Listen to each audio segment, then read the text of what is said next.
The movie begins with a spectacular meteor shower expected over Russia.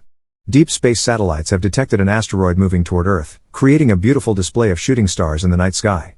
But unknown to everyone on Earth, there is also an alien spacecraft orbiting the planet at the same time. The alien ship belongs to Hekon, a representative of a technologically advanced humanoid race who has arrived to Earth secretly for research purposes.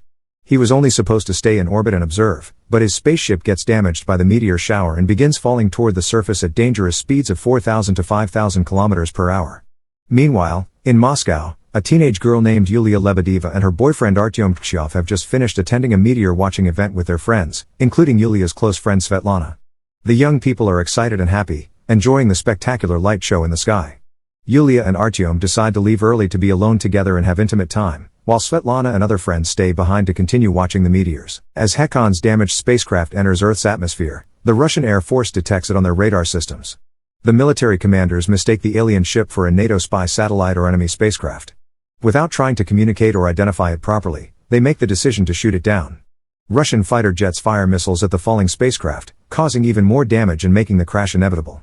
The heavily damaged alien ship crashes directly into several buildings in the populated Chertonovo district of Moscow, killing hundreds of innocent people in the disaster.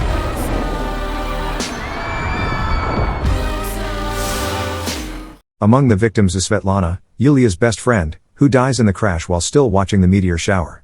Yulia is devastated by the loss of her friend and filled with anger toward the aliens. The spacecraft has a strange effect on all electronic devices in the area around the crash site. Phones, computers, cars, and other equipment start malfunctioning and breaking down. The Russian government immediately declares martial law and places Moscow under strict curfew. The crash site is quickly evacuated, surrounded with fences, and heavily guarded by military forces. Colonel Valentin Lebedev, who is also Yulia's father, is put in charge of the military operation along with State Duma Deputy Mikhail Polskin. The military team discovers an alien in protective armor standing outside the crashed spacecraft. Colonel Lebedev is amazed when the alien speaks to them in perfect Russian and communicates a peaceful proposal. The alien asks to be allowed to finish repairing his ship so he can leave Earth without causing any more casualties. Colonel Lebedev points out to his superiors that if they had not shot down the spacecraft in the first place, there would have been no casualties at all. However, the Russian government decides not to enter into official contact with the alien ship and instead chooses to let it repair itself while keeping the area under military control. Yulia is consumed with grief and rage over Svetlana's death. She blames the aliens for her friend's death and wants to drive the alien spacecraft away from Earth. Her father Colonel Lebedev brings her home and due to the citywide curfew, she is only allowed to leave the house to attend school. Yulia is so angry that she steals a gun from her father's safe at home. Meanwhile, Artyom watches video footage of aliens walking around in the military containment area and becomes convinced that it will not be long before the aliens jump over the fence to attack humans. Determined to take action, Yulia teams up with Artyom and his friends Khariton, Ruslan, and Piton. They plan to sneak into the heavily guarded crash site to confront the alien. The group of teenagers manages to break through the security and find the alien. They attack him violently, beating him up until he crashes down through a building.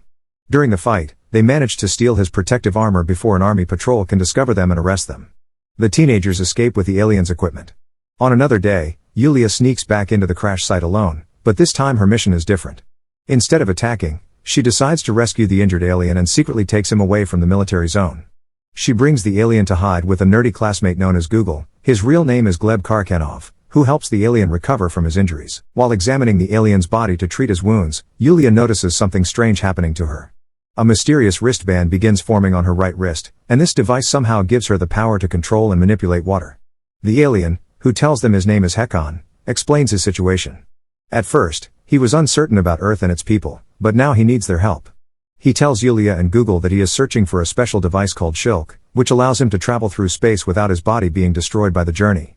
The Shilk device, like his spaceship, has the ability to attract and control water. Hekon needs to find this device to repair his ship and return home. When Hekon goes out into the streets of Moscow to search for the Shilk device, he encounters problems with the local police. Because of his strange appearance and behavior, the police officers mistake him for a drug addict and arrest him. They take him to a police station for interrogation, not realizing he is the alien everyone is looking for. At the same time, Artyom and his friends drive through the city to inform Colonel Lebedev about the alien armor they stole and have hidden in their garage. As they travel, they come across angry crowds of people who are furious about the water rationing that has been put in place. The alien spaceship has been absorbing large amounts of water from the city's supply in order to repair itself, leaving citizens without enough water for their daily needs. Ruslan, one of Artyom's friends, sees an opportunity and decides to provoke the angry crowd into starting a violent riot against the government and the aliens. The situation quickly gets out of control. During the riot, Artyom tries to encourage people to fight against the authorities, but he gets hit by a policeman's baton and is arrested. He is taken to the same police station where Hekon is being held, but in the chaos, Artyom forgets to tell Colonel Lebedev about the alien armor they discovered. This missed opportunity will have serious consequences later. Meanwhile, Yulia realizes that Hekon desperately needs the Shulk device to survive and return home. She decides to help him by going to see her father, Colonel Lebedev. She interrupts an important meeting between her father and his military officers with shocking news. She tells him that she is pregnant with Hekon's child. This announcement is actually a lie, a distraction tactic to draw her father's attention away so that Hekon can disguise himself as a scientist and sneak into the military facility. While everyone is focused on Yulia's announcement, Hekon successfully takes the Shulk device from its container. Yulia also admits she made up the pregnancy story because she is angry that her father has not spent enough time with her since her mother died. In a private phone call to Artyom, Yulia confesses her true feelings. She tells him that she has fallen in love with Hekon and cares about him deeply. This revelation enrages Artyom, who feels betrayed by both his girlfriend and the alien. He gathers his friends together and they arm themselves to go beat up Hekon. When they find the alien, a violent fight breaks out. Hekon is forced to defend himself against the group of angry teenagers. During the battle, when one of Artyom's friends tries to shoot Hekon with a gun, the weapon accidentally goes off and shoots Ruslan instead. Artyom and his remaining friends flee the scene before police can arrive and arrest them, leaving their wounded friend behind. Artyom is devastated by Ruslan's accidental death, but instead of accepting responsibility, he blames the alien for causing it. He uses this tragedy to gather many supporters and form a large group of people who want to attack Hekon's spaceship and drive the aliens away from Earth. The group grows into an angry mob seeking revenge. However, not all of Artyom's original friends support this plan. Piton, one of their group, begins to express doubts about Artyom's goals and whether they are doing the right thing. The situation escalates into full violence when Artyom's mob decides to attack the crash site directly. They break through the police barricades that were protecting the area, triggering the alien ship's automatic defense systems. Several robotic suits emerge from the spacecraft to fight against the attacking mob, creating a chaotic battle in the streets of Moscow. The advanced alien technology proves to be very powerful against the human attackers. In the middle of this chaos, Yulia and Hekon work together to get through both the police barriers and the angry mob. They steal a military vehicle and drive through the dangerous area, fighting their way back to Hekon's spaceship so he can return the Shulk device and finally repair his vessel. During their escape, they have to defend themselves against Artyom, who is put on the stolen alien armor and is using its power to chase after them in a rage. The alien suit gives Artyom superhuman strength and abilities, making him extremely dangerous. Despite the advanced technology, Hekon manages to defeat Artyom in their final battle. However, just as it seems like everything will be resolved peacefully, Artyom finds a dropped military rifle on the ground. In his anger and desperation, he shoots both Hekon and Yulia, seriously wounding both of them. Colonel Lebedev arrives at the scene and is heartbroken to see his daughter injured and bleeding. He watches as several of the walking robotic suits gently carry both Yulia and Hekon to the alien spaceship. Inside the advanced spacecraft, the alien technology uses water-based healing systems to treat Yulia's gunshot wounds. The ship's highly advanced computer system is able to communicate with Colonel Lebedev and answer his questions about Hekon's mission to Earth. The computer explains that Hekon was sent to observe Earth and its people because his civilization wanted to understand humans better. However, Earth's warlike nature, violent history, and tendency toward conflict had made his people conclude that Earth was too dangerous for peaceful interstellar contact. The alien civilization had been preparing to classify Earth as a hostile planet that should be avoided. But something unexpected happened during Hekon's mission that changed everything. The computer reveals that Yulia's genuine love for Hekon, and her willingness to risk her own life to protect him, has completely altered the results of their study. Her selfless actions have shown that despite humanity's violent tendencies, individual humans are capable of love, sacrifice, and choosing peace over war. Because of Yulia's example, the alien authorities have decided to rewrite their official report about Earth and its potential for peaceful contact. As Yulia recovers from her injuries inside the alien ship, she learns about the impact her choices have had. The healing process is successful, and both she and Hekon survive their wounds. When the spaceship is finally fully repaired, it prepares to depart from Earth.